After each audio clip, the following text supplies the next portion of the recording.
Diaries of a Madman. Written by What Must I Do? Chapter 17. Coming Down from the High of War. Part 1. Celestia teleported me and Spike to a city that was called Ramla. The main population of that place was apparently sheep. I honestly wanted to make a joke about that, but I couldn't find it in me. Just wanted to get healed and find some undisturbed sleep. And then some food. When we arrived, it was a matter of bedroom. We were the only ones there at the time. "Do you want me to take care of those scars on your face?" Just asked sweetly before I could do much looking around. I gave her a dead look. "There's a lot more wrong with me than my face, Celestia," I answered. She raised an eyebrow and kept her smile. "Did you get a few scratches playing with your cat friend?" she asked. "I'm sure Luna would. What are you doing?" I was taking my shirt off. She gasped in horror. Spike echoed it. My entire back was a mass of scars, some of which might have been leaking blood. There was a brand on my chest. I had a tattoo on one shoulder. There was more that I don't want to talk about. "Whenever you're done staring," I said. It all hurt. A lot. There were times I had to be dragged behind some of the slaves because I just couldn't move. I still haven't figured out how I was able to do so many raids. I like to think it was for Spike. I figured if I didn't help, he would be hurt. It was one of the things that let Capt rape me. It's another thing to tell Jocasta no.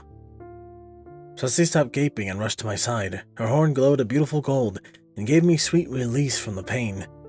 She backed away from me with a confused look on her face. Before she could say anything, I pulled out my dagger. "Get ready to heal me some more," I warned. "I'm not leaving this filthy thing on my skin." I put the dagger to the tattoo, but Celestia stopped me with magic. "We have a better way of dealing with that," she said, her voice strained. "We'll do it later. What happened to you?" I looked down at Spike, who was still staring at my body in horror. I looked back up to Celestia. "I fell down some stairs. We'll never speak of this again." "Nav, stairs don't do that to a pony." Spike finally spoke up. "I knew you were hurt from your raids, but I never knew it was that bad." I looked at him. "I think you remember the agreement we made to never speak of this again," I said. "Stop it." He blinked, and I turned back to Celestia. "I need a bed." He looked like she was about to cry. "I didn't know they were torturing you, Nav," she whispered. She saw my face harden and she sighed. "Take this bed. They were going to be a feast of sorts to welcome you back, but I think you will need this more. Spike, come with me." He gulped and gave me one last look before hesitantly following her out. I was in the bed before they got out the door and asleep before they were a few steps away. I woke up from what I later learned was nearly 20 hours of sleep. Being healed takes a lot out of someone, and my previous sleep deprivation, dehydration, blood loss, and hunger did a serious number on me as well. Needless to say, I woke up feeling terrible. More so when I found out I went to bed with all of my weapons on me, so I had a dagger jabbed in my side the entire time. And I was also terrified, given that I had no idea where the hell I was. A quick look around me showed me I was safe, thankfully. The room was well furnished, a few steps down from what I would call opulent. I saw a heavily curtained window, but I didn't feel like checking it out. Of course, given that I had just spent over a month living in a tent, all it took for a room to be nice was a bed and no crazy cat lady doing terrifying things to me. I achingly got to my feet, pulled the knife away from my stomach so it didn't hit the spot where I had been all night, and began to stretch. With my body limbered and a little less sore, I looked around and quickly found a bathroom. There, I took the most glorious shower I have ever had. Though a lot of the water ended up in my mouth instead of my body, I was still thirsty as hell after all. When I got much of the dirt, grime, shame, and blood off me as I could, I got out. I didn't have any change of clothes since I was in a large hurry to get away from the cats, so it was with much disappointment that I put on my nasty pants that took me through the desert. I didn't bother with a shirt. No one here but Spike and Celestia and Twilight knew that I even wore one. Then I looked down and noticed my unwanted tattoo, and put the shirt on. I settled on the bed with a sigh. Some of what Cat did to me, I would probably never mentally recover from it. Some of what I was forced to do, I would also probably not recover from. But such is life, I suppose. I was enjoying the shade of being inside and the sensation of not moving for what was probably an hour when there was a gentle knocking on my door. I pushed myself out of bed and answered, finding myself face to face with the small sheep. I suppose for her it was a face to stomach. Yes, I whispered, my voice bit unused to speaking. I coughed and tried again, sounding much louder. The sheep jumped when I coughed. That princess sent me here to see if you needed anything. She answered, her eyes downcast. Food and clothes, and something to drink. I haven't eaten much of anything in days, and this is the only pair of clothing I have. After that, I'll need a way to remove a tattoo. I didn't expect clothing and the tattoo removal anytime soon, honestly. And if it meant getting food, I didn't care. I could feel a hole gnawing its way in my stomach. 15 minutes later, I was wondering why I even fucking bothered getting out of bed. I looked down at a plate of flowers, then up at the sheep, then back down. I can't eat this, I finally said, looking up again. Where are the kitchens? I'll just go loot them instead. She smiled, No, I'm not gonna resort to puns. She smiled nervously. They're quite good, I can assure you. I sighed and rubbed my temple. My biology makes eating flowers bad for me. If I ate these, I would get sick and could possibly die. I forgot that this would be a problem since I've been living among carnivores for so long. She blanched at that, but I kept going. I need to get to the kitchen so I can get something I can eat. She still didn't look that happy. The princess wanted you to stay here for a little while longer. I pulled out my knife. I can eat sheep if you're interested in me staying here. She led me to the kitchen at a pace that was somewhat hard to keep up with. I saw quite a few ponies around, most of them were guards. A few nodded to me.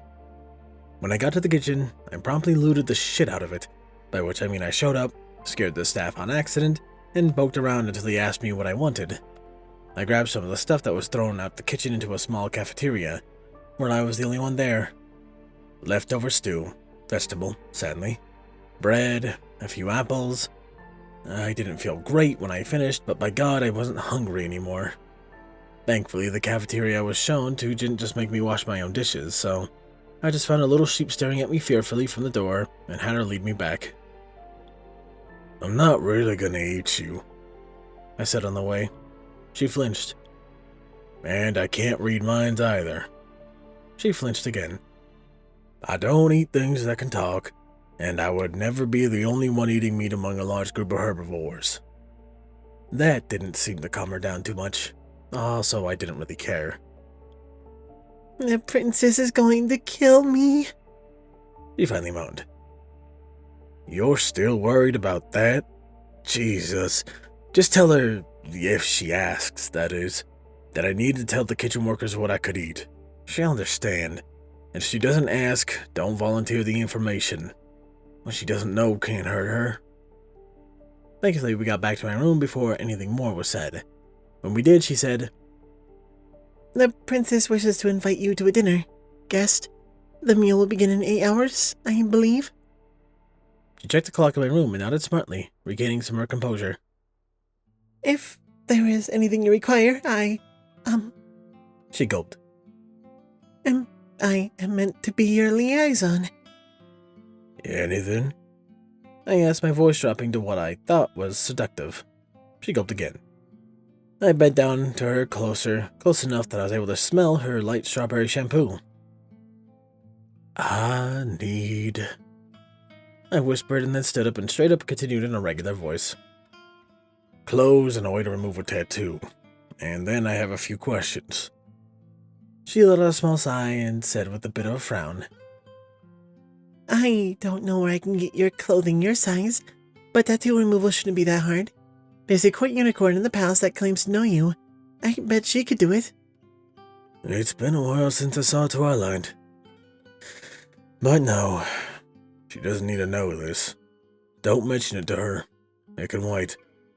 If you know of either a good tailor or a place I could wash the clothing I have, either would do. I refuse to go near Celestia again without clothing this dirty. I may be irreverent, but I'm not suicidal. Her eyes lit up. I can drop your clothes off at the palace laundry room. They should be done fairly quickly. I looked down at her. She looked at me, smiling, to finally be able to do something useful, or to get away from me for a while. I'll be right back, I said, going to the bathroom. I wasn't about to strip in front of her. I took all of my clothes off, removed all my hidden weapons, and tied a massive ponytail around my waist, draped around another one of my shoulders so the tattoo would be hidden, and walked back out. I found her staring at me with an extremely happy expression.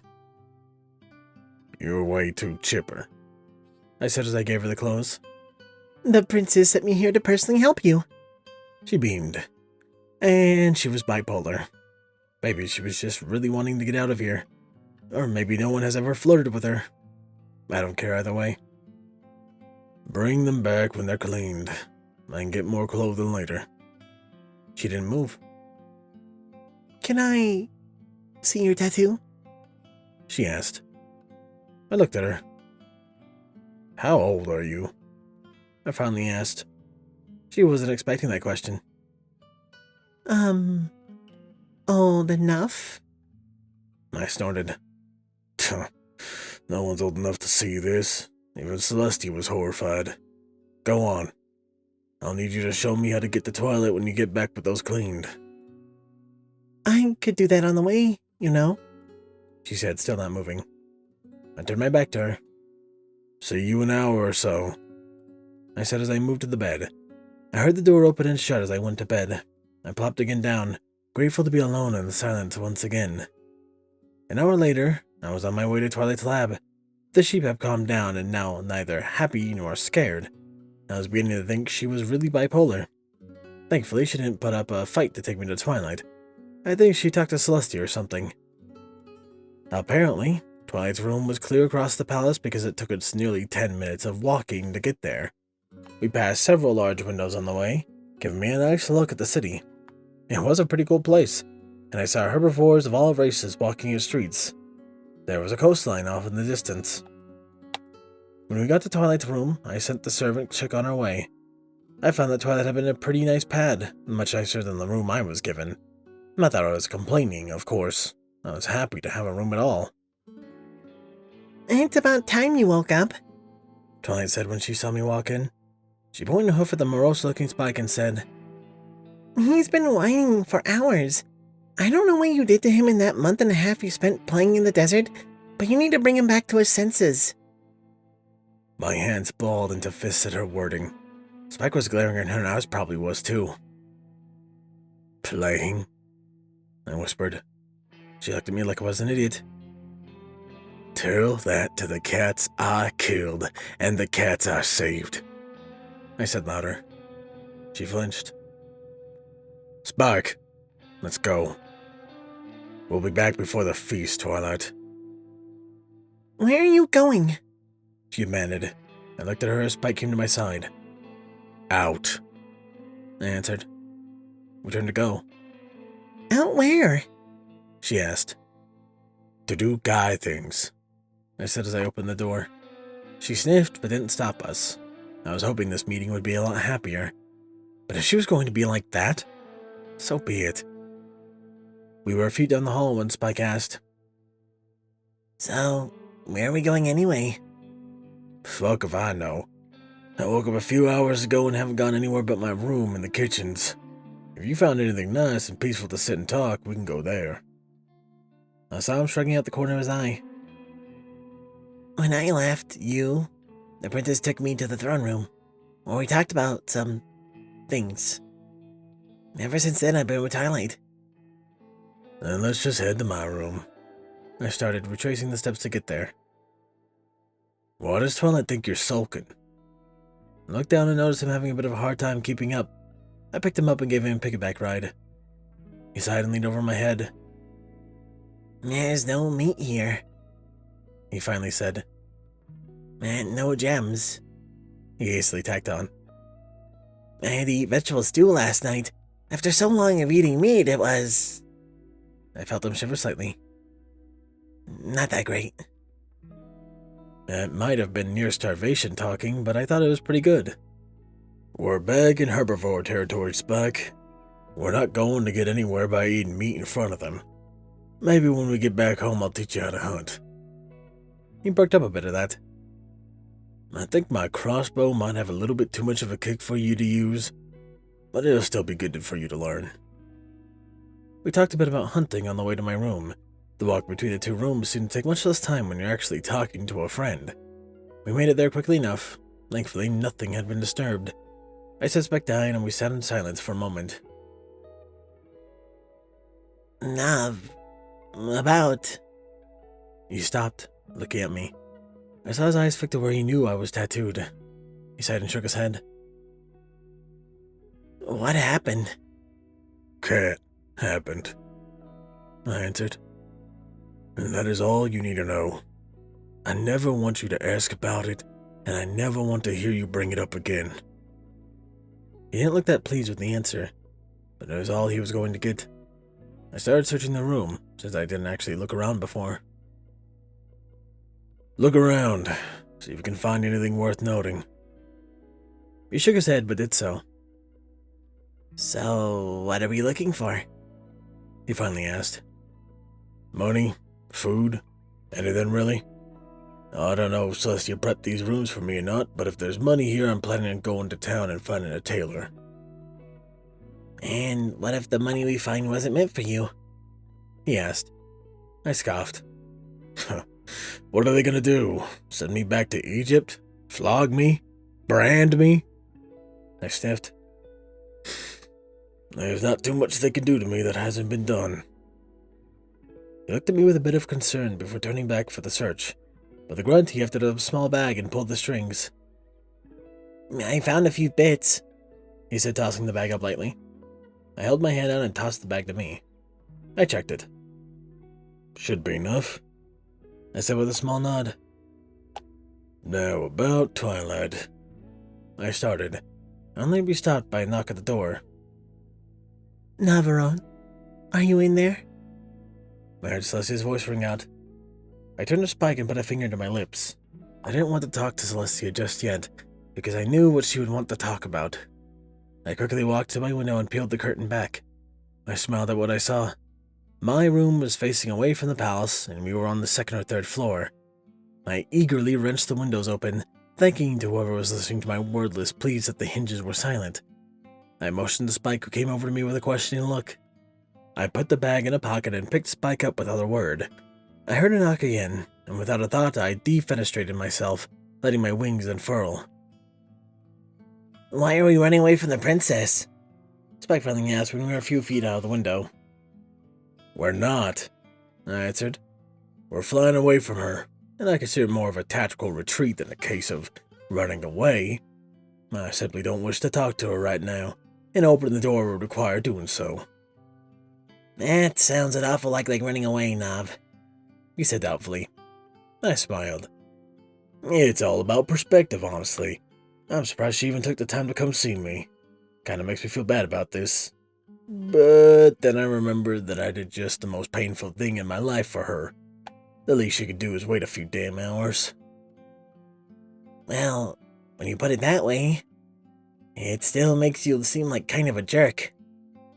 We were pretty low to the ground, and getting close to what I consider a decent landing point, but I still had time to say, a fall from this height might not kill you, but that just means it'll hurt longer. He just shook his head. It's good that he didn't keep going, since I had no intentions of dropping him. I landed with practice ease and set Spike down. We were in a large square in the city proper, and there was quite a large group of sheep staring at me, in what was probably fear. Take me to your leader. Wait, I'm running from her. I sighed inwardly. Things are never as easy as they are in the movies.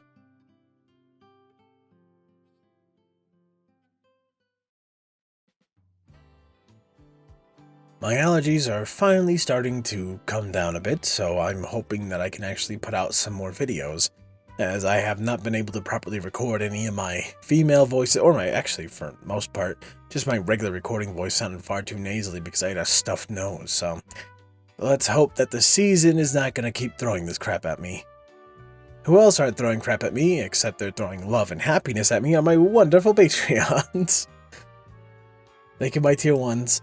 Angel Boof, Dreamless Portal, Hyperlink, 9Game, Lost Nebula, Michael McDonald, Redeemer of Dark, CH, HKH4, Jason, Lord High, Macario, Ponyboy Entertainment, and Julius Costa Peters.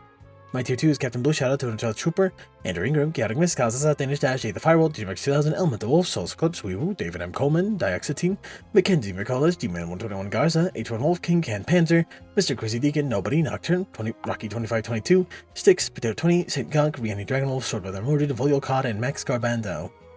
Marx Garbanzo. My Titan tiers, thank you to my previous ones, Dark Guardian, Danish Dash, Maverick, and User 1842. And a big thank you to my current ones, Abyss Eclipse and Silent Titan. I appreciate your support so much, and it means a ton to me. That aside, however, this has been Firehearth. Have a wonderful day.